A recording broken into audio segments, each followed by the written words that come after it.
Hey, hello, brothers and sisters. Thanks for watching me again. I had done an earlier story about Jay Jones a couple of days ago, and I just got around to putting it up today, and then I came across another one. So I had to do a follow-up. So who was Jay Jones again? Just a reminder, Jay Jones is the Democrat running for Attorney General of Virginia, and he is the front runner. If anyone doesn't know, in America, the Attorney General is the top law enforcement officer in that jurisdiction. So all the police in Virginia would actually work for this guy if he wins. But he had done, I wouldn't say some mean tweets. He had actually put out some text to someone where he was joking and laughing about him murdering his political opponent and then laughing about his political opponent's kids dying in their mom's arms and how that would be a good thing because they were little fascists. So I just posted that story, so it'll only be a couple back. Well, then I came across this one. Opinion. Somehow the Jay Jones texting scandal just got worse. Now, I don't know how it could get worse than what I just said, but let's see. And the reason why it's also a scandal is because the mainstream media won't cover it. And that's really what the focus of my last story was. But here's some of the quotes from those texts. 3 people, 2 bullets. Gilbert, who's the political opponent, Hitler and Pol Pot. Gilbert gets the 2 bullets to the head. That's pretty good stuff. And again, this is the top law enforcement officer potentially in Virginia. So if you're a conservative and he is a liberal, you think you're going to get a fair trial in Virginia? Really? When the prosecution has the deck stacked against conservatives? I think not. It really shouldn't be a surprise to anyone that the Jay Jones scandal has now escalated far beyond the realm of tacky texts. It's about a man who openly and shamelessly fantasized about people dying if it helped advance his politics. Despite the Democrat media complex's best efforts, most of the political world were already aware of the shocking text Jones sent, advocating for the assassination of then House Speaker Todd Gilbert. If he wasn't a Democrat office seeker, that alone would have ended his candidacy. But now, Republican delegate Carrie Conyer has revealed that those texts weren't some isolated lapse in judgment.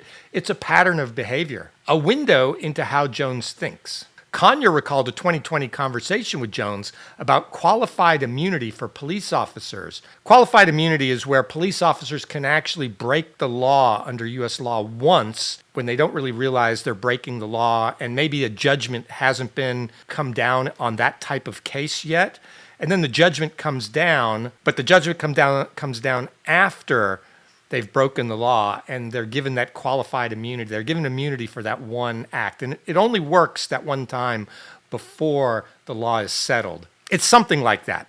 I'm not a lawyer, but that's how I understand it. So they were having a discussion about qualified immunity when she warned him that ending those qualified immunity protections, I guess, would get officers killed. His response was appalling but utterly consistent with what we now know of his character. So he said something like, well, maybe if a few of them died, then they would move on and not shooting people, not killing people. This is the guy who's basically going to be the boss of all the police in Virginia, talking about maybe it'd be okay if a few police officers got shot because then they wouldn't shoot people. Does this not sound odd?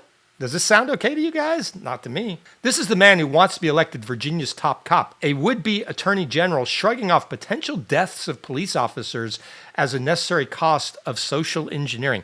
Yeah, if I remember right, the police union and police association in Virginia has already come out and said he needs to drop out. They know he doesn't have their back. This isn't some unrehearsed joke, a misstatement, a college kid mouthing off to his friends during a late-night dorm debate, or a poorly phrased tweet. This is a philosophy. It's incumbent upon every Virginia voter to ask themselves, how can someone so casual about death and still ask to be trusted with justice? The job he seeks demands reverence for life, not reckless indifference to it. If this is a window into how he thinks in private, why would anyone trust him with public power? Yeah, this guy should not be elected to anything. This guy's just evil. To be fair, Jones denies the claim and accuses Conyer of misrepresenting him. Okay, so he says that's a lie. Well, the texts weren't a lie. He's not debating that those are real. I did not say this. I have never believed and do not believe that any harm should come to law enforcement, period. But the thing about leaked public texts that reveal your sympathy towards public assassination of your enemies and their families, it obliterates your credibility and makes your disavowals sound much more like damage control than truth telling. Sure does. If we've reached a point where this kind of behavior sparks debate instead of outrage, something is deeply broken. This isn't a scandal, it's disqualifying.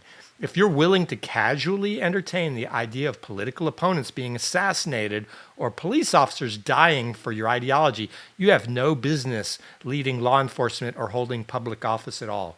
Hear, hear. I 100% agree. Jay Jones, he needs to drop out. Some other Democrat needs to step in and take his place. I know we're late in the race.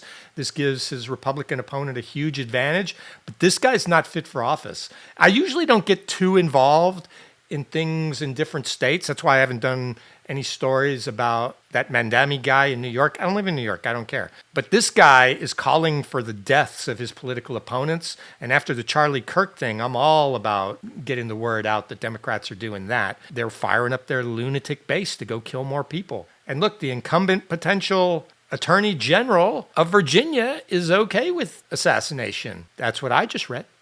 Tell me if I'm wrong. Hey, if you like this, like and subscribe. If you don't watch it. Thanks. Bye.